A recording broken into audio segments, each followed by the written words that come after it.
You can take it away, Tracy. Good evening and welcome to Equal Voices, a webinar presented by the Center for Creative Arts at the University of KwaZulu-Natal in partnership with the US Embassy in South Africa. My name is Ismail Mohammed and I'm the Director for the Center for Creative Arts. Located within the School of Arts and the College of Humanities, the Center for Creative Arts is known for its four signature festivals: the Time of the Writer Festival, Jamba, Poetry Africa Festival, and the Durban International Film Festival. Last month, we launched the inaugural Artfluence Human Rights Festival as a dedicated platform for engagement about the arts and our civil liberties. We reached over 11,500 viewers for our festival events, a wonderful testimony that both artists and audiences value the platforms for engagement. Tonight's webinar, Equal Voices, is an extension of the Artfluence Festival in that we continue our engagement about arts and democracy. Our moderator is arts journalist Tracy Saunders. It's my pleasure to hand over to a representative from our partner agency, the US Embassy, our loyal and very long-term sponsor of the Center for the Creative Arts. It's my pleasure to introduce you to the Public Affairs Officer for the US Consulate in Durban to set the frame that underlines our partnership and to present the exciting webinar titled Equal Voices. Over to you, Ms. Jacqueline Cole. Thank you very much and enjoy the webinar this evening.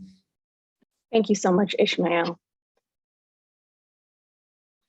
Greetings to everyone. It's a pleasure to join you this evening. Like the rest of you, I'm looking forward to tonight's conversation. Equal Voices is an opportunity to discuss how art draws on the distinct yet collective histories and how it allows us to reflect, critique, and learn from our past.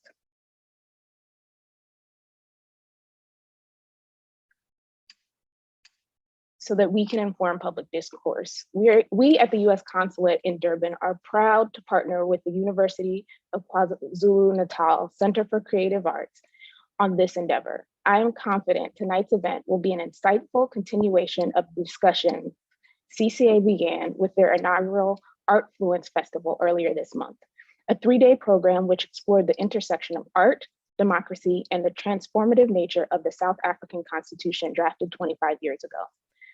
Tonight, we have the pleasure of participating in an international cross-cultural discussion featuring a diverse panel of South African leaders in arts and culture in conversation with US visual artist, Alexandra Grant. We greatly appreciate our moderator, Tracy Saunders, and our panelists, Leanne Roots, Zaid Minty, Label Mashele, and Alexandra for sharing their expertise and perspectives. As the US Consulate, we are especially excited to have Alexandra join us through the magic of technology from California, because she can speak to her recent work leading an ongoing public art installation at the US Embassy's exciting new Arts at ACP space, located at our American Corner in a Sky Mepalele Community Library in Pretoria. The project brought artists together from across South Africa to learn techniques for facilitating public art and projects, and then welcomed members of the public to share their artistic interpretation of a poem, a celebration by South African writers Fazi Nova-Dube and Desiree Nkolo Malangu, in a public mural. I am convinced such projects not only leave a lasting mark on our physical spaces, but on each other.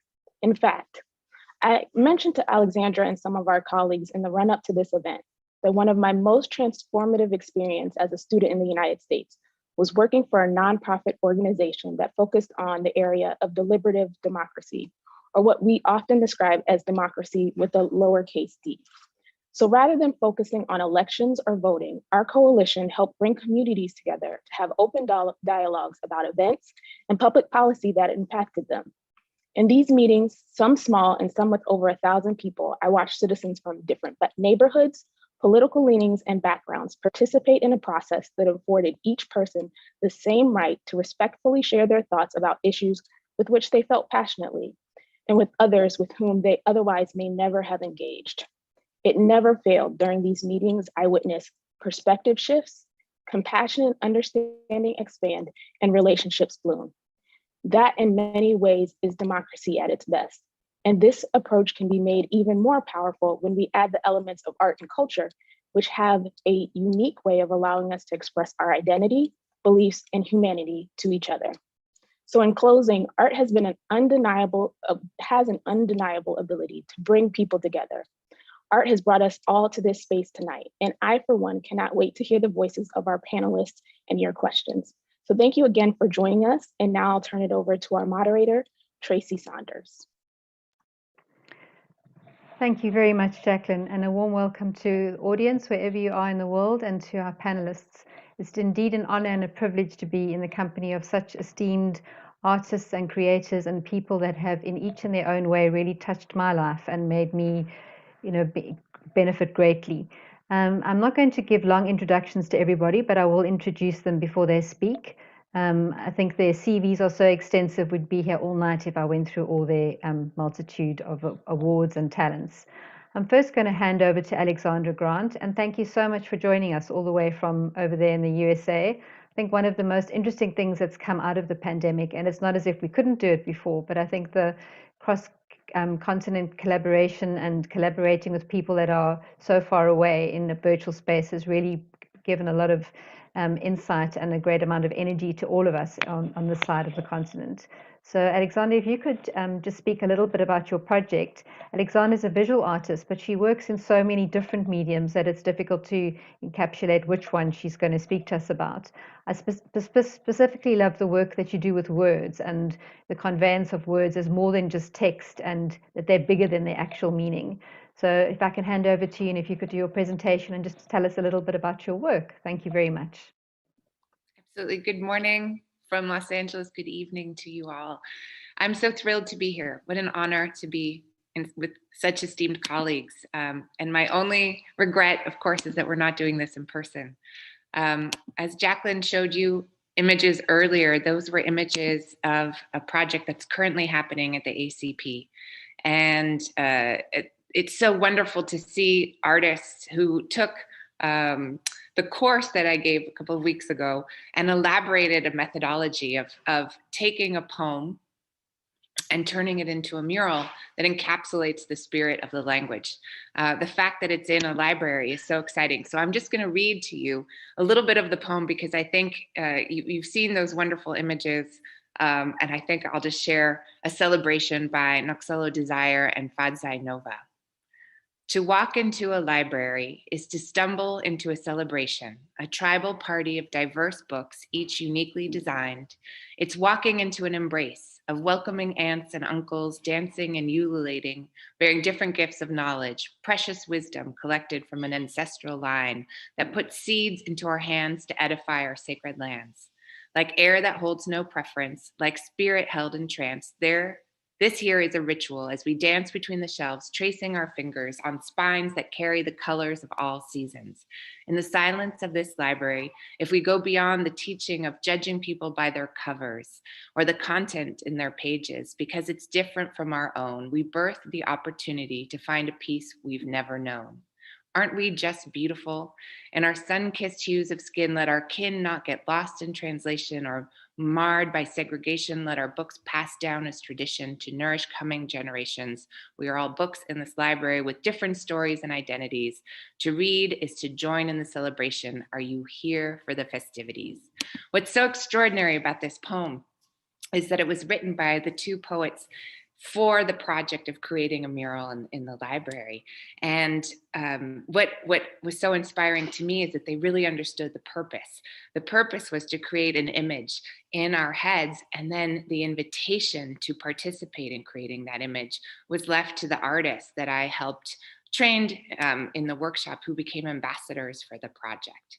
I really believe as an artist, I have a studio practice where I work independently as a painter. I collaborate with myself, but I really believe as an artist that we have a role as civic artists. So what does that mean? How do I extend my studio practice into the realm of collaborating with people? How do I invite people in to sort of be in a safe and equal space with me. And this is a methodology that I've developed working with a French philosopher named Hélène Cixous.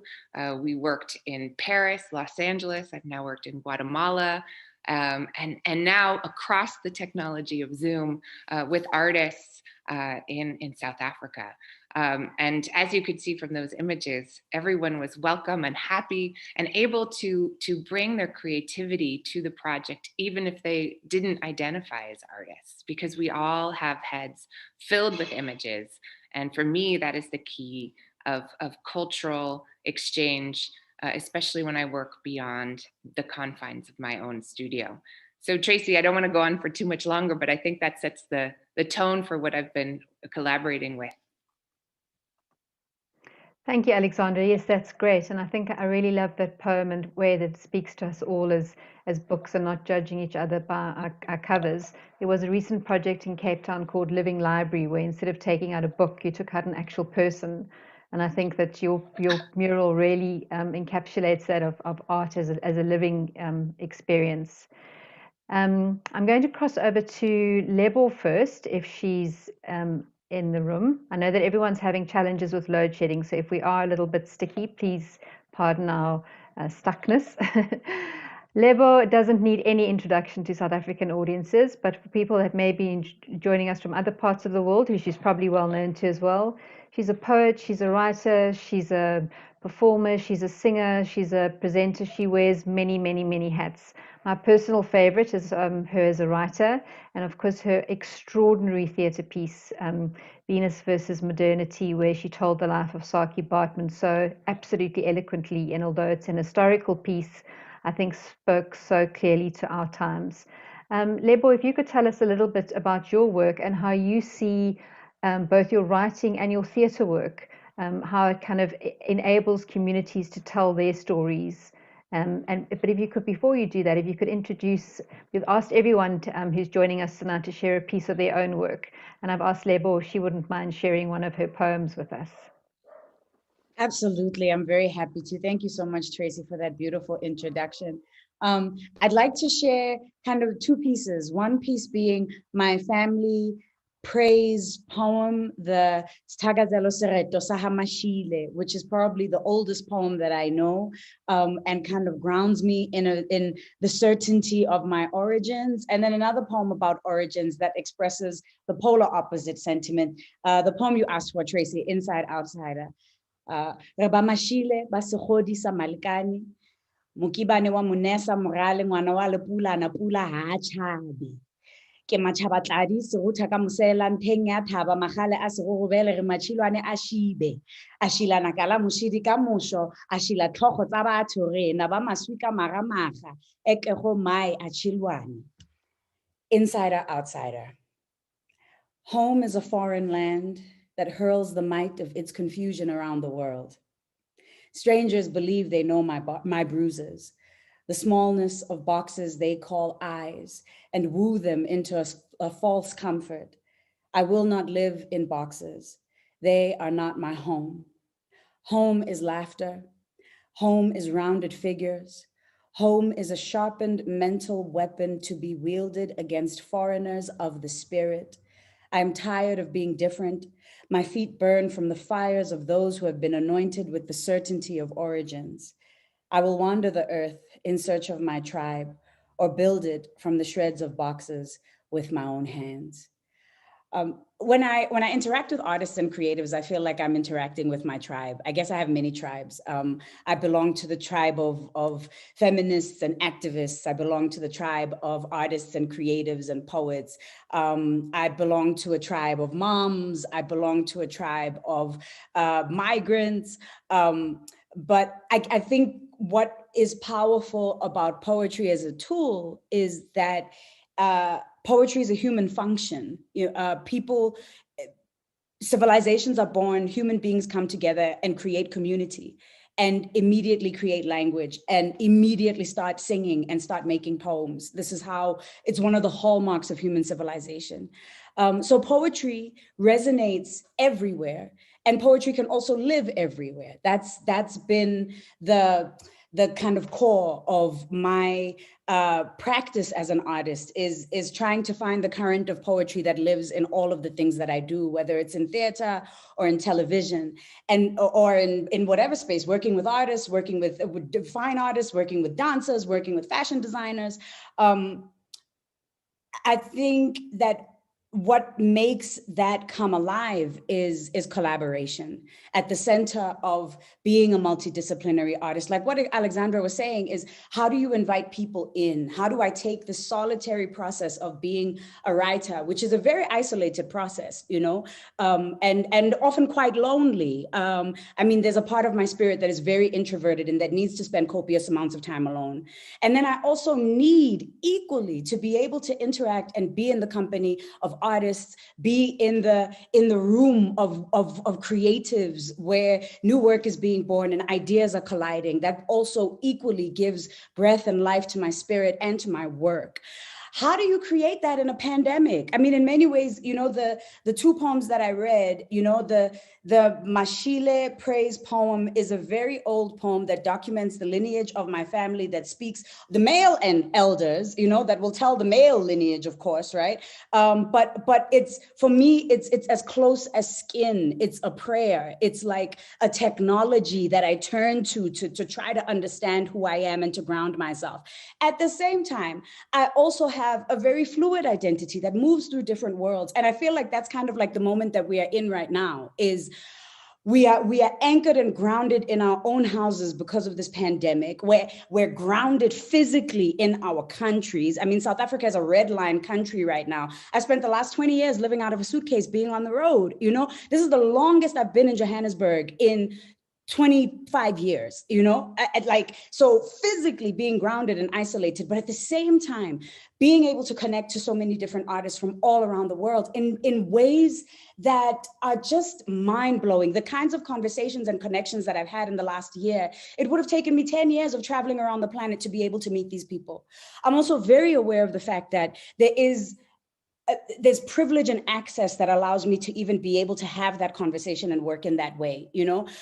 So, I mean, the buzzword right now is like the fourth industrial revolution. This is a concept, you know, that people are grappling with. And I mean, Africa is going through the third industrial revolution. We're getting computers and access to digital, and the fourth industrial revolution at the same time. And the majority of our people don't have access. So I move in a world with like an infinite minority that's able to connect to the world. And it kind of feels like being in different worlds at the same time, you know, which is still, I think, the contradiction of being South African. I think that's what South Africa, the essential nature of being South African is being in different worlds at the same time, worlds that collide, worlds that sometimes know each other, worlds that fear each other, but this ability to move through all of these different worlds.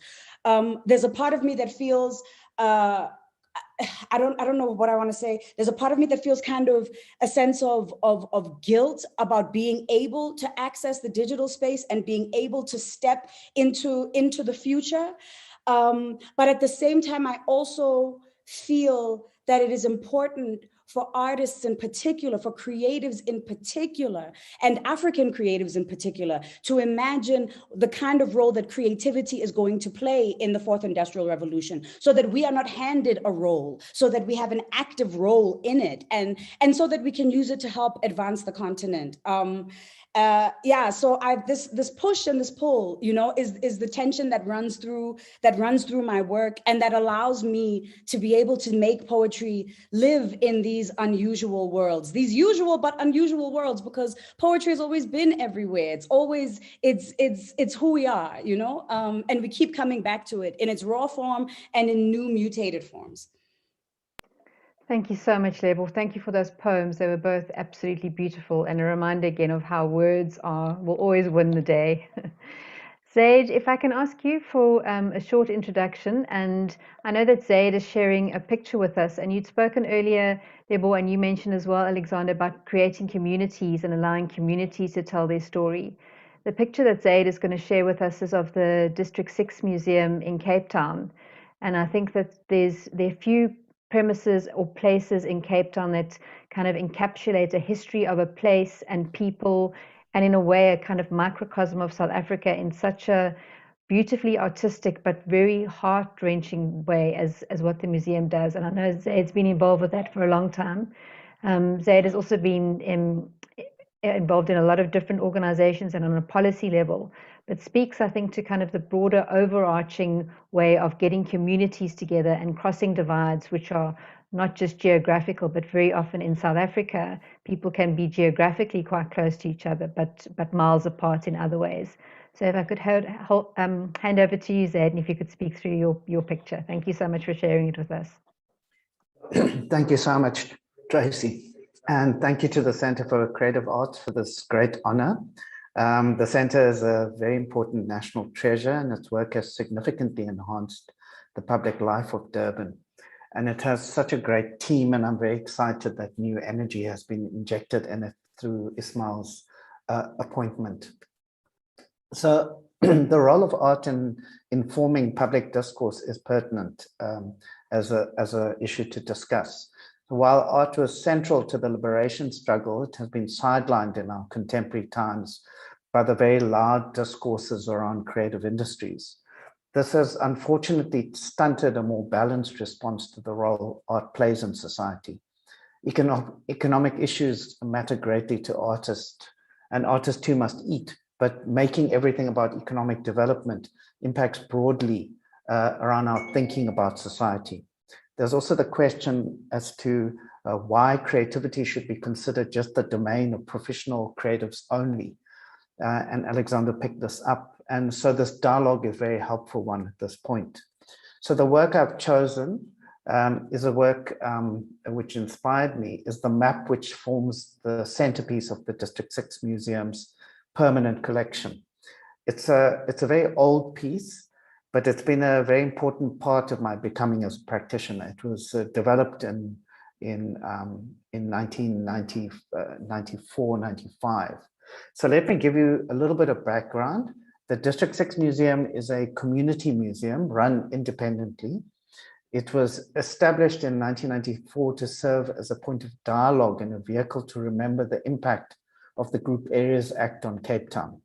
So between 1966 and 1982, the 60,000 mixed race and Black residents of the neighborhood of District 6 were forcibly removed from the edge of the Cape Town city center, where they had developed a vibrant community.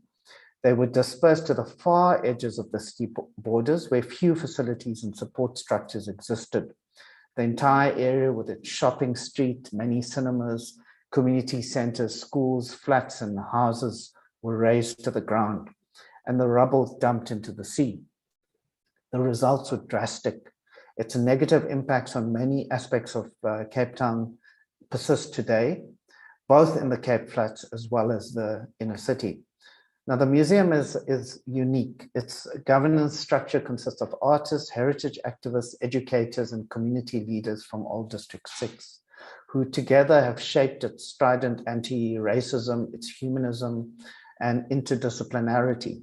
It is this governance framework which has not just developed the museum, but also designed and made its exhibitions in dialogue and sometimes in contestation with each other and the community that they work with.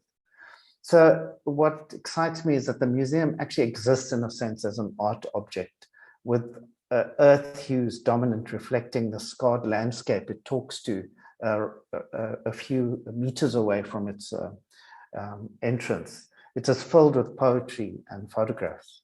But the aspect I wanted to draw your attention to is the centerpiece, the map on the ground, which is an accurate reflection of the area's streets.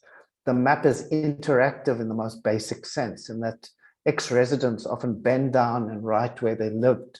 And sometimes there's even contestations on the map itself about these details. It was worked on by artists like Peter Clark, Lionel Davis, and Tina Smith, who designed its interactivity, laying aside any ego in a collective effort. Alongside the map are calico cloths where residents and visitors can add their thoughts, which are later embroidered as a form of conservation and act as a companion piece to the map.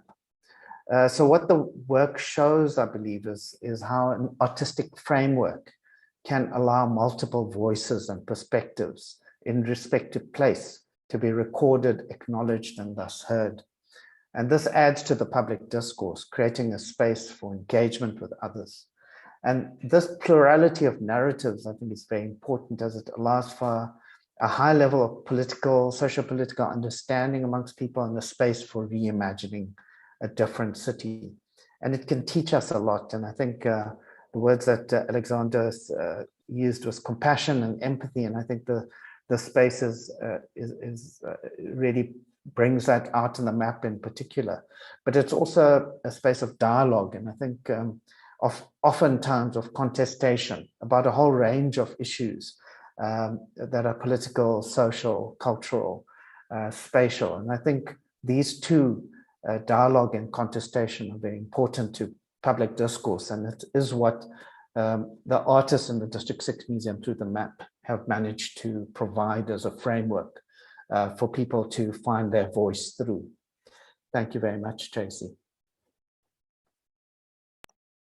Thanks so much, Zaid. I really appreciate that. For those who haven't visited the District 6 Museum, I encourage you to do so if you get an opportunity, because as Zaid has said, it really speaks to the history of Cape Town. And although it's a past, it's still very present in our everyday reality of living in Cape Town. I find it interesting, Zaid, in a way, a lot of your work deals with place and around policy. Alexander, you're doing a lot of visual work, and I know that you work in sculpture and in film. And Lebo, you've previously collaborated, I know, with Sylvia Glaser from Moving into Dance on her piece called Threads, which was a combination of dance and poetry. So in a way, you straddle both the visual art and the spoken word world. And Alexander, your way of using words in your artworks. Do you think, and I'll ask you this question, Alexander, one of you had mentioned everyone is an artist. And I think something about that community created art pieces. So Zaid's referenced the piece in District 6, which has really been a culmination of work from a whole lot of individual artists, but working as a community. The work you're doing at the library now and the work that you've done previously in Guatemala has taken everybody, made them an artist, and created a great big collaborative art piece. Do you think that there's a different aesthetic, a different artistic expression that comes through when people work that way rather than just individually? Well, I can speak first. When I get to work on these large collaborative works in person, I get to experiment with, I'm an abstract painter focused on language, and Ishmael, I think now is, if you want to put up a painting of mine, now would be the wonderful time. So in the studio, the work I'm doing currently looks like this. So it's I'm going to back up a second. It's I've been looking since 2014 at the myth of Antigone, and I think this is, again, speaking to our other panelists, the importance of narratives and stories to sustain the human spirit. So these paintings are about Antigone, over 2,000 years old, and specifically a moment where she turns to the king of Thebes and says, "I was born to love, not to hate." And what that phrase means from a young teenager that's standing up to the rule of law, to the state, and claiming connection to a higher law, or even to God's law, depending on the interpretation. And I'm interested in Antigone because how this story has sustained humanity generation upon generation, especially in times of difficult rule, of fascism, for example. So in the studio, you can see the work is very specific. It has a lot of rules and ruled lines, and the messiness is meant to sort of show the real life intention with the rules. So when working with others on these collective works, sometimes I draw, rainbows and zebras, and I try to draw people, which I'm terrible at. And I think it allows for a preciousness to be moved from the idea of an artist to the idea of being creative. Now, I am a teacher sometimes here in the US, and my job as an art teacher is not to make everyone into an artist. I actually don't believe everyone is an artist, because I think of it as a profession rather than what we all have, which is creativity. And so when I do the collective works, it's to invite everyone to be creative. And have everyone have the opportunity, which is equal, to express something that every single human has inside. And so the goal for me is to have people connect to that, whether it's expressed in drawing or through cooking or through storytelling, that the hierarchy is erased when we connect to that creativity. Thanks so much, Alexandra. I'm really interested in the phrase that you've chosen from Antigone. In a world at the moment where there is so much talk about hate, and some countries they're trying to legislate hate speech, and it seems that so much of our discourse is based on our differences and rather on our commonality. Could you speak a little bit about why that particular phrase spoke to you, and is it something about the moment, or has it been something that you've resonated with you for a while? I've been working with that phrase in different bodies of work since 2010. So it's been a long-term commitment. My first introduction to Antigone was looking at psychoanalysis, the idea that perhaps there could be a feminine antigonal psychoanalysis that would be in discourse with Freud's inherited ideas. And so as she made her way and her voice into the work and became the focus of it, that began really in 2014. I was interested in the idea of who is Antigone? Is it really, is she a teenage girl, or is it an opportunity that each one of us has as a human to make a decision, that we can choose a sort of a loving, compassionate stance, not in opposition to a hateful stance, but it is a choice that requires labor to stand up to inherited laws and rules that might not be what's right for us or for our communities. And certainly in 2014, and the political climate in the US had to do with, as it still does, with racial violence. And then we had President Trump, and sort of thinking about sort of online discourse and the form that took. The phrase took on a different weight. And certainly in the pandemic, when we look at issues that are global, of who is in our community and who isn't, and who is speaking up on behalf of marginalized groups, I think Antigone, we've seen Antigones across the world, which is really, really exciting. So for me, I love it because is it that love and hate are opposites? No, it's that love is a choice. And there's a wonderful James Baldwin quote where he says that there's a few of us, and I think those people really are artists, that choose love, and it's not popular, as a way of moving society forward in each generation. And I think those people, those of us who do the work, that we're artists and we're dedicated to this work. And it's not about convincing everyone, to be in a state of love or a choice of love or an activism of love, but it's our responsibility in each generation. So for me, that's who Antigone emblematizes. And that person could be an older person, it could be a man, it doesn't have to be a teenage girl. It's a position. Great, thank you so much. Lebel, could I ask you, in your work that you've done on Saartjie Baartman, I think one of the pieces of Alexandra's that really speaks to me is with her work with Antigone, is trying to, give the voiceless a voice. And often the opposite of love is not hate, it's indifference. And I think for many years in South Africa, the story of Saartjie Baartman and so many other people, including those that are memorialized in the District 6 Museum, it's not even that it's been an act of hate against people, it's just been an indifference and an ignorance of people's stories. And I think what you've managed to do so beautifully is to bring those silent voices and allow them to be heard in a way that doesn't make people feel that they're stupid for not knowing about it, or make them feel, and it makes them feel uncomfortable, yes, but not in a way that makes them turn away from it, but makes them turn towards her story. Could you speak a little bit about that process and how you came about raising her voice to be heard so that she can be heard? Oh, wow. Thank you for that. And I mean, while you were speaking, Alexandra, even while you were speaking, Zaid, about District 6, I kept thinking about Saartjie and all the resonances.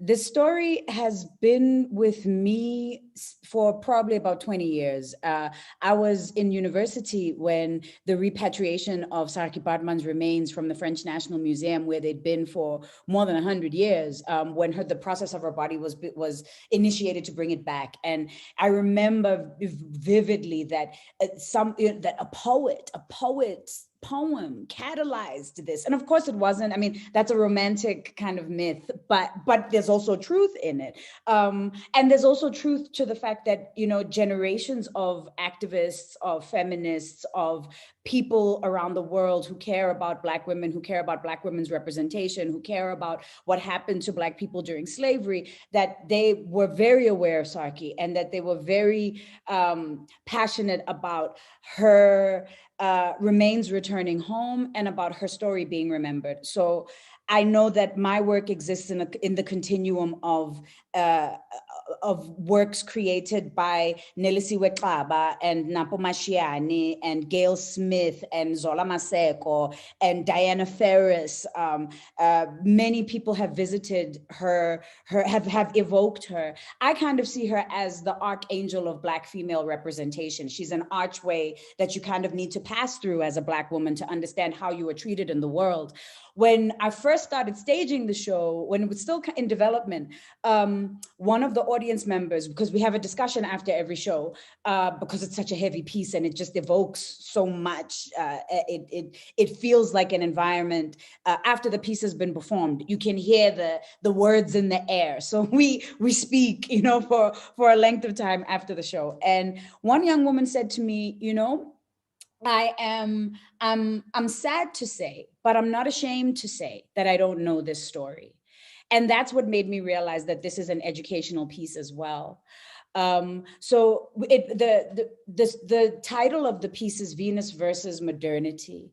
Venus is a fictitious character that we've created. She's a goddess. She moves in and out of time. There were aspects of Sarki that were so compelling and powerful and didn't make sense with this narrative of oppression, which was also true. I mean, so many different stories intersect with Sarki's story, the story of slavery, the story of human trafficking, the story of sex work, the story of fame, the story of artistry, the story of performance artistry. There were things that shocked me about Sarki. One, the only recorded testimony of her voice is a trial where she is testifying basically as a witness, as a character witness against the man who had brought her to England and made a whole bunch of money off of her. And she stood in that court, testified in Afrikaans, and said, I'm not a slave, I'm an artist.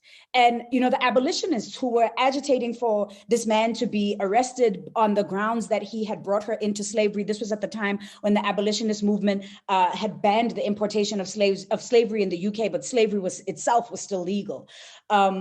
So she stood up and said, I'm not a slave, I'm an artist. The abolitionist said, we'll put you in a ship, you can go back to Cape Town. She was like, I'm not going back to Cape Town. I'm gonna stay here. I'm not ready to go back there. And for me, that was extraordinary.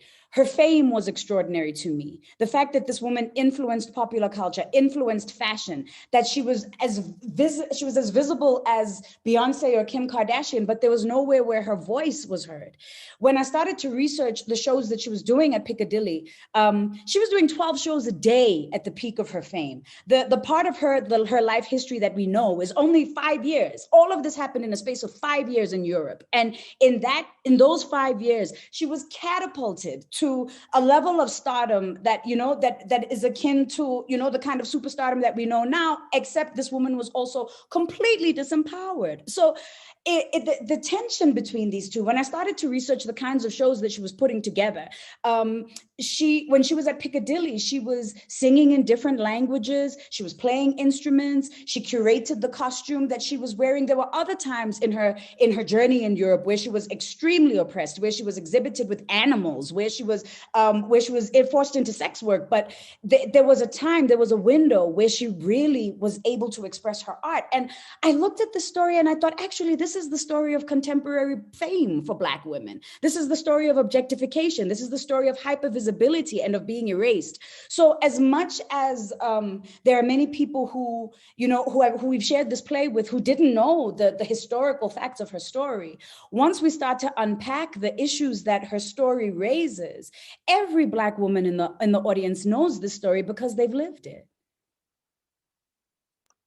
And I think you did that so incredibly eloquently, to show her artistry as well, and that in some ways, although she was in an enviable position, she did still, as you say, influence culture, excuse me, and put her mark on the world in a way that still resonates with us today.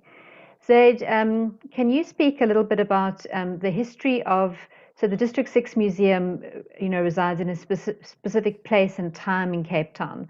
But I think what we learn from that place is also communities' voices telling their history.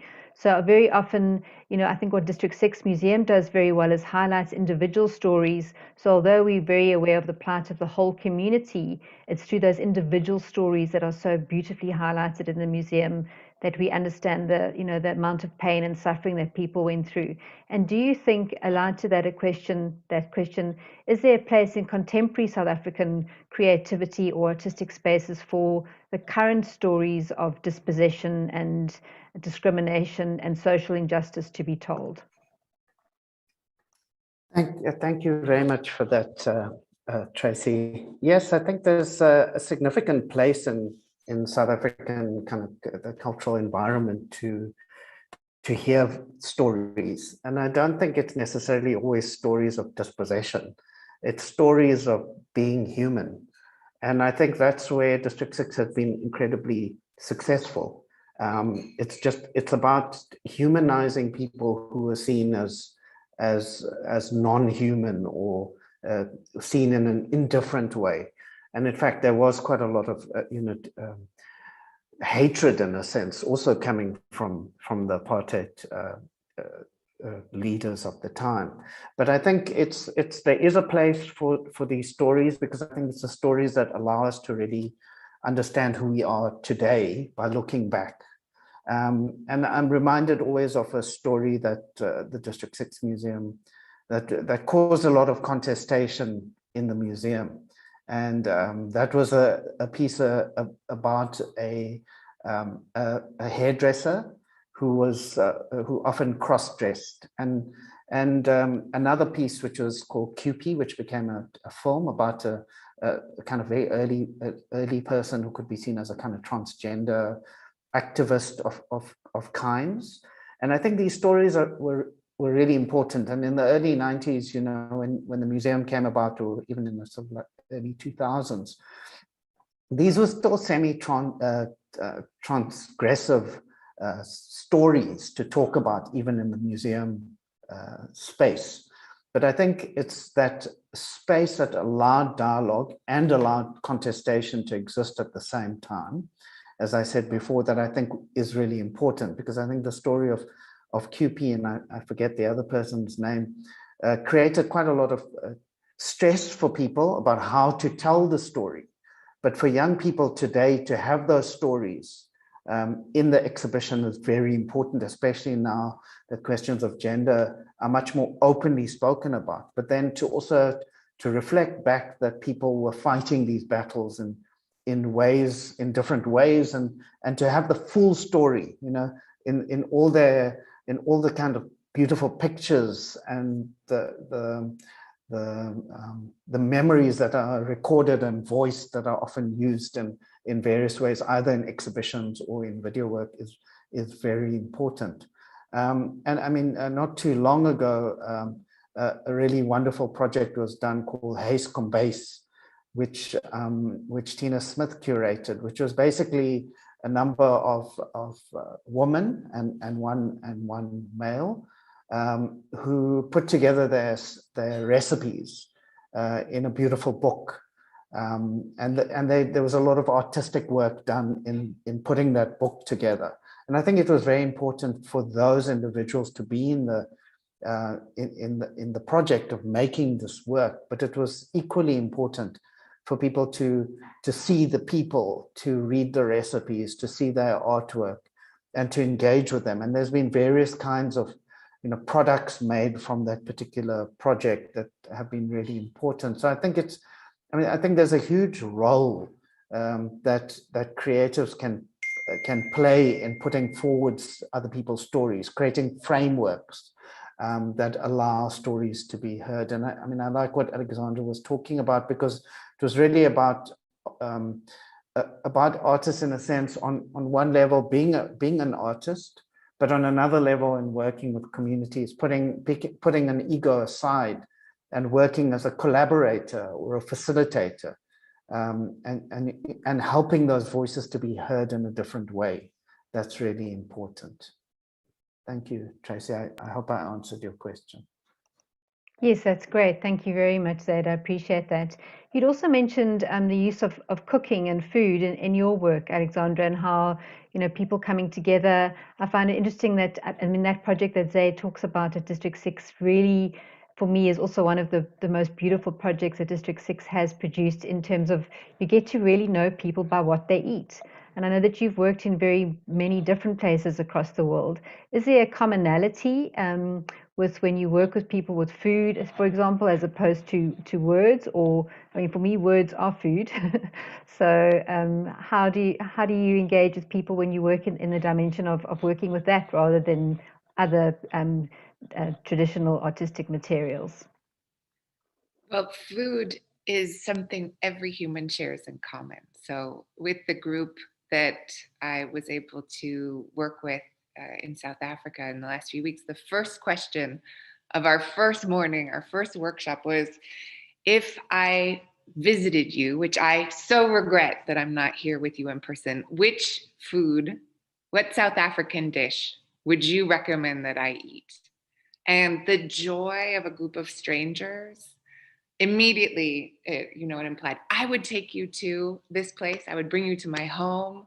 I would share dishes that I fear that I can't pronounce, but everything sounded so delicious. But again, it's when you talk about food, and it implies hospitality, it implies a history, it implies the tribe, the group that you're from, and so it implies sharing. So so many of my projects, and Zaid, I really appreciate the distinction you made about, again, between working in a solitary manner, which we all do as artists, and then going into the community.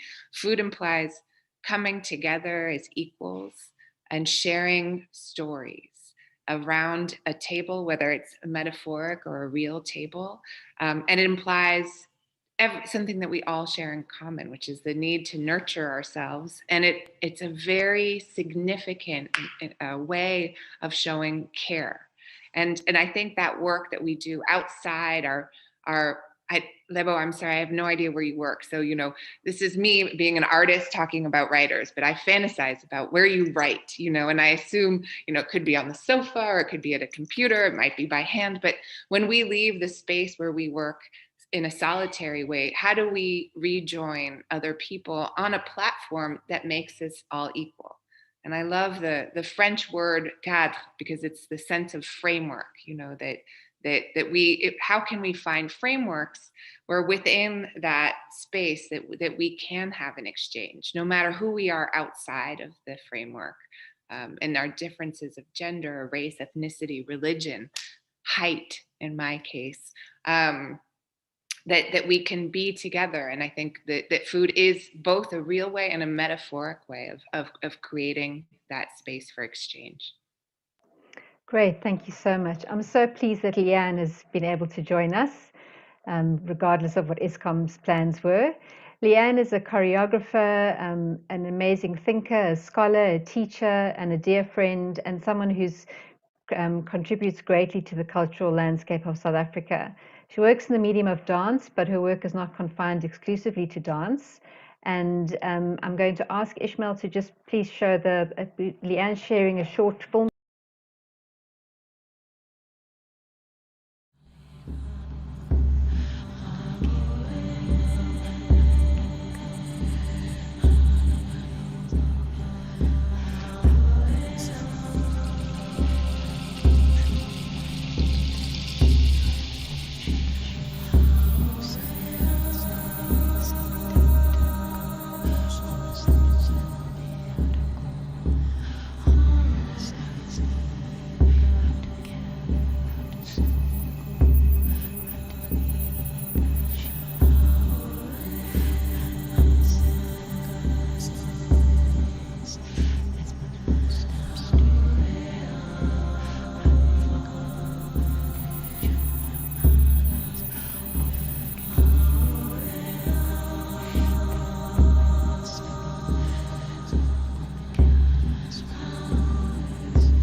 Great. Thank you so much for that, Ishmael. Thank you for sharing that with us, Leanne. Would you just mind sharing with us why you chose that particular piece to share with us this evening? So this work was a work that we made in 2018. And, one of the things that people always tell you when you're a writer or an artist, they always say, write what you know and write about what you know. And I've always thought that it's, of course, a beautiful concept because we want to learn essentially about ourselves, but also, as a South African occupying a white skin, a female body, an able body, for me, I was always interested in also hearing or trying to find out the stories that are not my own.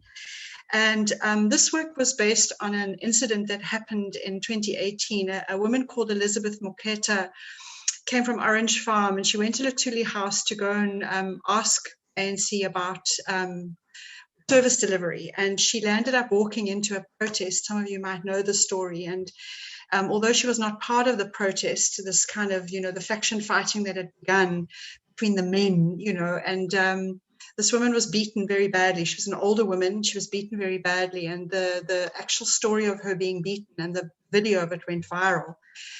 And I remember being so overwhelmed by watching this woman being beaten when nobody kind of stepped in and assisted. And it seemed to be like an image of really a systematic image of a lot of gender-based violence. And in Flatfoot Dance Company at the time, we landed up having the conundrum of sort of 5 men and 2 women in the company. And I felt like going on a journey with them as we do collectively to look at what would allow someone or allow men to get into the space where they can commit this kind of atrocity or feel that they are able to just randomly, in whatever circumstances, commit some kind of gender violence. So it was an interesting experience because, we had to navigate kind of male identities and male stories. And one of the ways for me, kind of in terms of the discussions of the panel is finding ways to tell stories that are always, of course, about listening to alternate narratives and about whose voices are heard and how they are heard. And, I'm particularly interested in Sauzio's notion of write yourself, that the body must be heard, and the idea of whose body must be heard. And in this instance, also just working in a kind of workshop manner where the dancers themselves brought their own stories and their own narratives. And the piece evolved actually in a way it left the story of Olivia Moketa, and it started to be about the kind of what we would need for absolution. And the story evolved through a kind of collective narrative around the body where we would improvise and create stories around the body. And the final image of the work was just the washing. I think one of the youngest male dancers in the company said, I wish I could purge my history. I wish I could purge some of my history. And so we started to, collectively join stories across that, as Alex was saying, the table, and the idea of what images resonated about how we started to construct different notions of masculinity. And so it was really about finding a different narrative for those narratives that are so particularly violent towards women, and finding a beautiful place to speak to these incredible men that I work with who are not those men and who are earnestly trying to find other ways to think about themselves and represent themselves in the narratives and the physical narratives that they tell. Thanks so much, Leanne. I think it's an exquisite piece. It really is beautiful. And that, notion of people telling their stories in different ways. In your instance, the work that you're doing at the moment in Johannesburg, Alexandra, is through the medium of the mural. Lebo, you told the story of Saki Bartman in that incredible theatre piece, through dance. You've mentioned, referenced some of your work before when you do your very large scale pieces, Alexandra, that the basis of it looks almost like a map or like footprints in a dance piece. And it's interesting, it's almost like we're finding mapping our way back to ourselves through the art that we share and the stories that we tell. Could you tell us a little bit about how the work that you've been doing in South Africa, does it have any resonance to the previous work that you've done in other countries? And is there a commonality in the experience that you find that gets evoked through a community art project as opposed to working on an individual basis? Thank you for that wonderful question. I do see such Lillian, I can't wait to see the video since we couldn't see it as panelists, but the idea that we're doing performances, sometimes they're private performances, sometimes as a painter in the studio that then we share the cartography of later, or we do them in groups of people.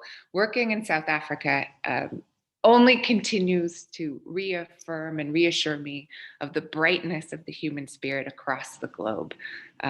I can only speak to the pleasure, the honor of having these connections, of trusting people that one does not know and showing up to make new family groups through creative processes that are clearly articulated, where again, the framework, the rules of engagement, the questions of how do we join each other across our differences, that can be class, that can be that we're working on Zoom and that we're not in the same space in a pandemic.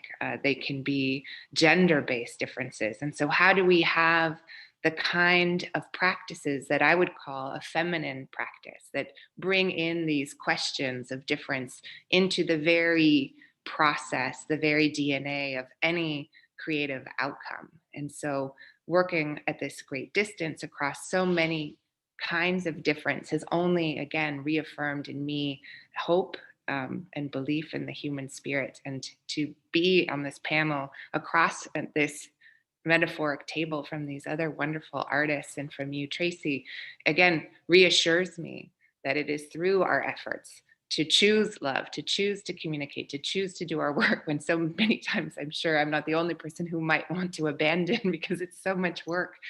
But it's these connections, right, that allow that. And so I really, I think one of the things that I talk a lot about here in the United States is the dismal numbers of representation in our public museums, in our galleries. When you look just at gender alone, I think it's under 20% of solo shows are for women artists in the museums. When you look at the art that's collected, the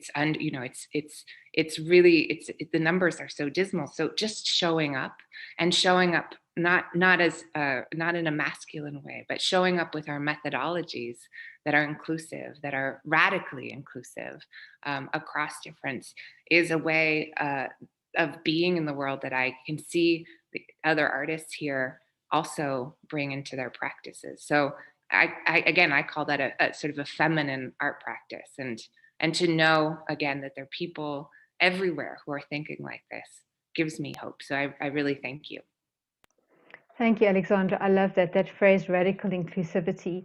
And Leanne, a lot of your work, you've worked with differently abled bodies and working around the great gender divide in South Africa, which obviously is played out across the world, but I think we experience it really, in a very violent way in South Africa.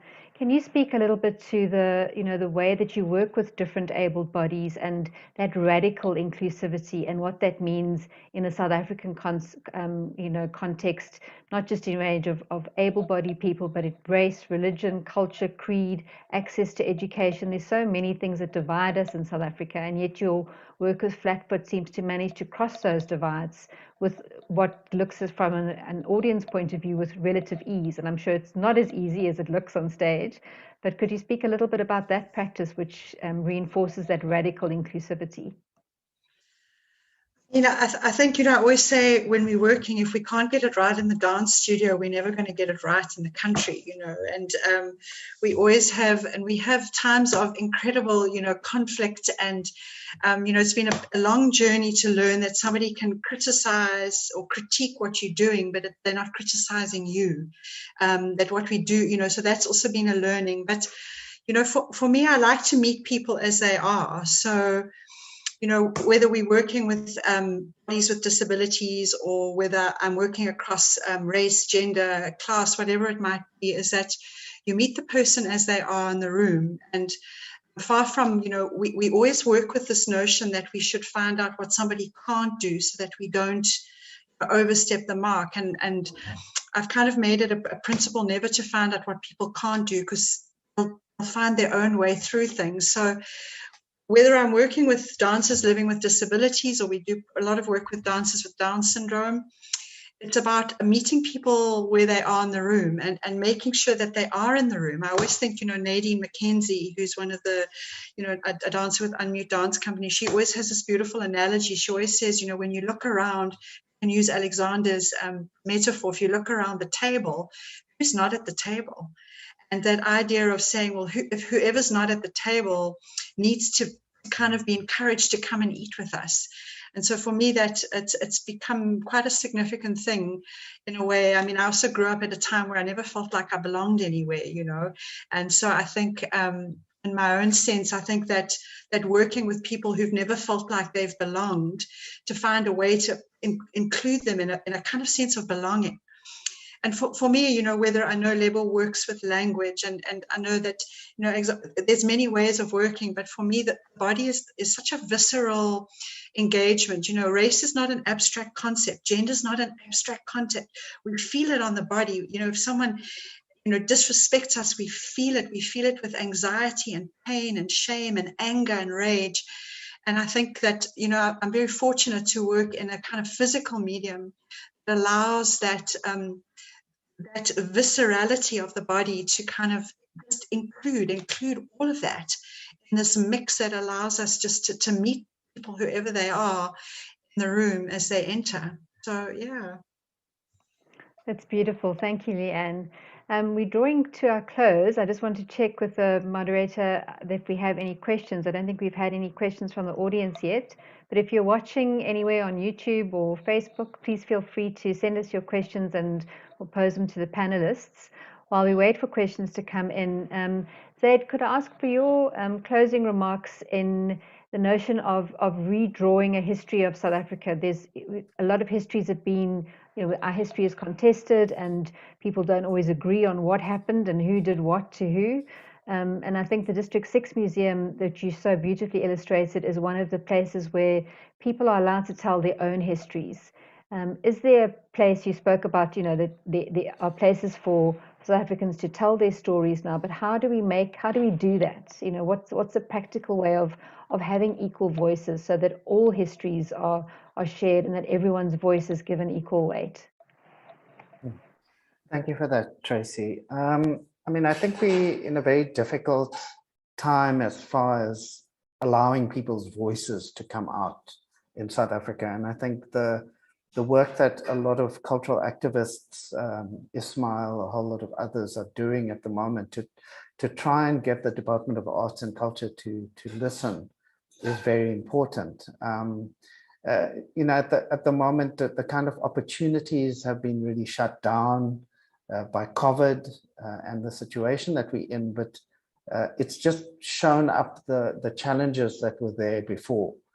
And I'll give you an example that, the Community Arts Center program of the Department of Arts and Culture is less than 20 million rands. And it's supposed to service 9 provinces.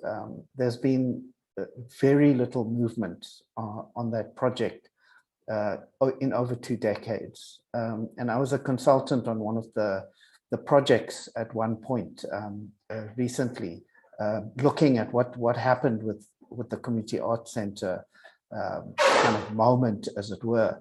And really what we found was there's been a number of research projects that have said the same thing, that the department needs to put more money onto the table. It needs to do certain kinds of shifts to how it's functioning, but it hasn't done that.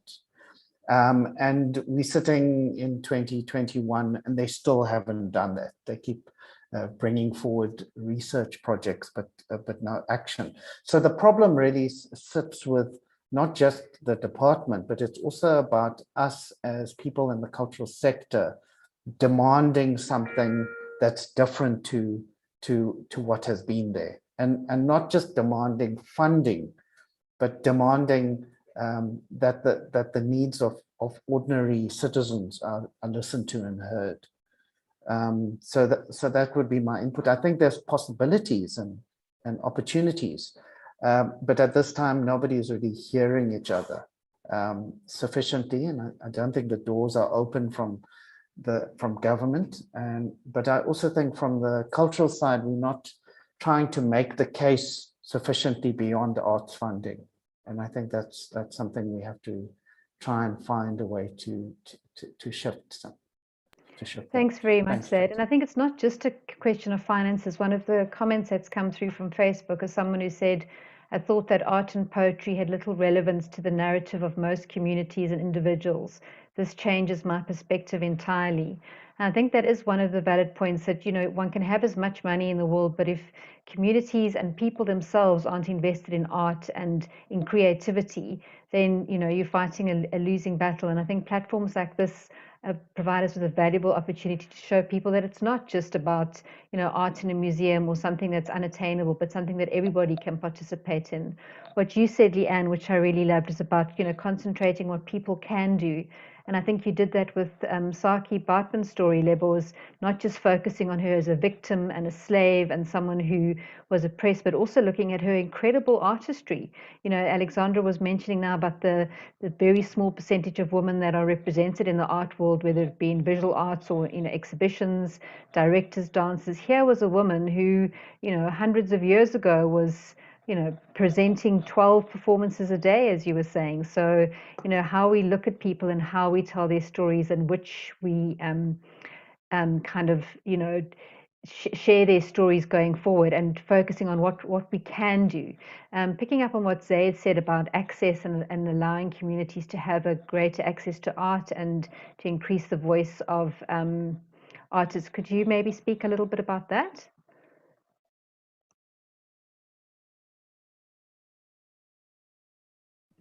Is the question direct? Yeah, sorry, just to say, like, is there a way that you see in South Africa focusing on what we can do in the absence of almost as a given that we can't always look at government because they just seem both disinterested and unable to to support the artistic community? What can we as an artistic community do to highlight the value of creativity and art? I think, we're living in an era where every single day we are watching how our government just delegitimizes their own role and their own power. And it's heartbreaking on so many different levels. I mean, you see the degradation of our people in public institutions across the board. It's not just the arts.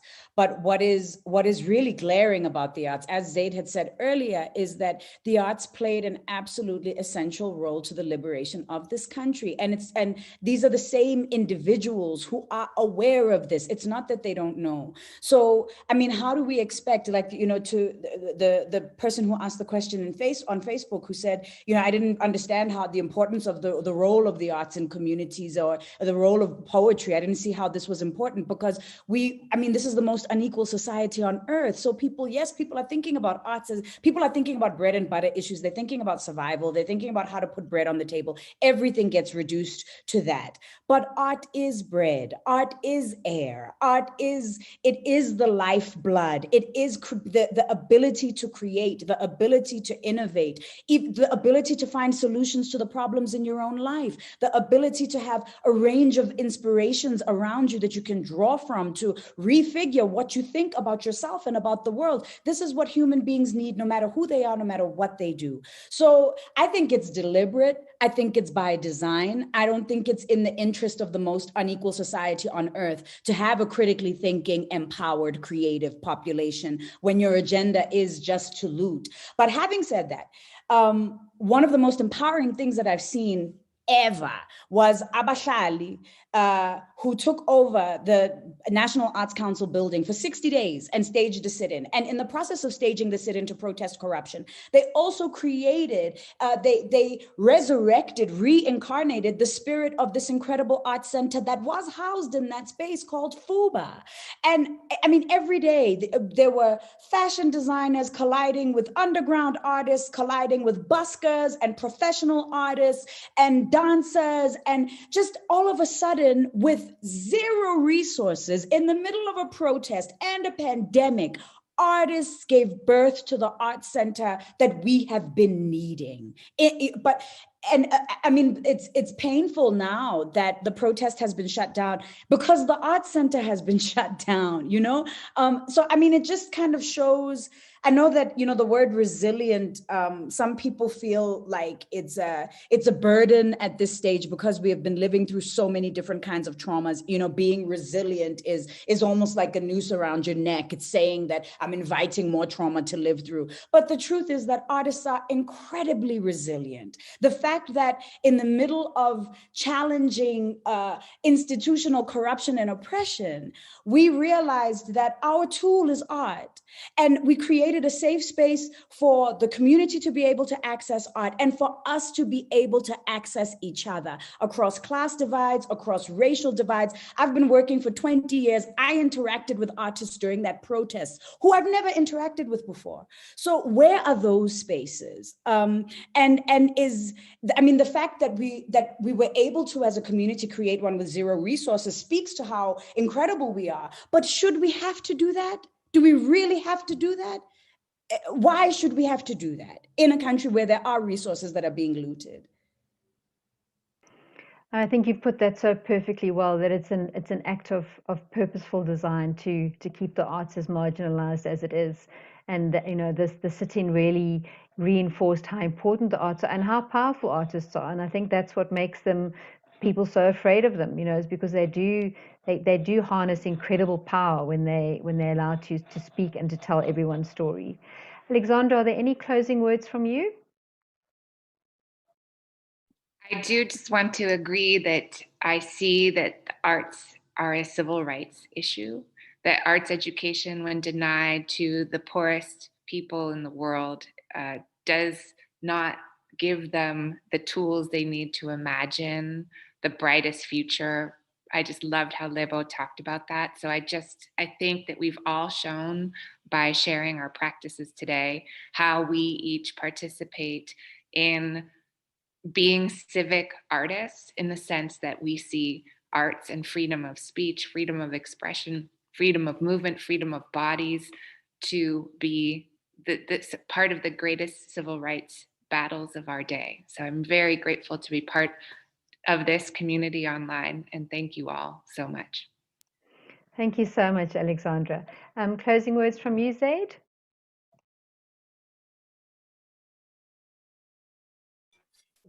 Just to say thank you, and to echo what Alexandra and Lebo have so eloquently spoken about now, and just to say it's wonderful to have this opportunity to speak about the arts in the social environment, and I hope that this creates more momentum for more dialogue on the same. Thank you. Thank you so much, Zaid. And a final word from you, Leanne. I sort of want to go back to the old feminist statement that the personal is political, and to say that there's nothing more political than art, actually. And there it is for me. I couldn't agree more. And I think, you know, increasingly it's becoming more political, and, you know, I think incumbent on all of us to make the spaces as open as possible so that we can hear equal voices. I'd like to thank each and every one of you for your time this evening, for sharing so generously of your art and your spirit, and hope that you stay safe in the months ahead. Thank you very much to the US Embassy and to the Center and to Ishmael for continuing to convene panels and discussions that really make us think and put the art pride of place. I'm going to close with one of Lebo's poems. It's difficult to choose one of my favorites of hers because they're all, every time I read them, it's like, oh, that's the one that speaks to me. But I think in the spirit of having equal voices and everyone being able to tell their story, this one is called Tell Your Story. After they've fed off your memories, erased dreams from your eyes, broken the seams of sanity, and glued what's left together with lies. After the choices and voices have left you alone and silence grows solid, adhering like flesh to your bones. They have always known your spirit's home lay in your gentle sway to light and substance, but jaded mirrors and false prophets have a way of removing you from yourself. You who lives with 7 names, you who walks with 7 faces, none can eliminate your pain. Tell your story, let it nourish you, sustain you. And to follow up on what Alexander said, we might not all be artists, but we definitely are all creators. And I encourage everybody to create art and make a noise so that we can all be heard. Thank you very, very much for joining us tonight.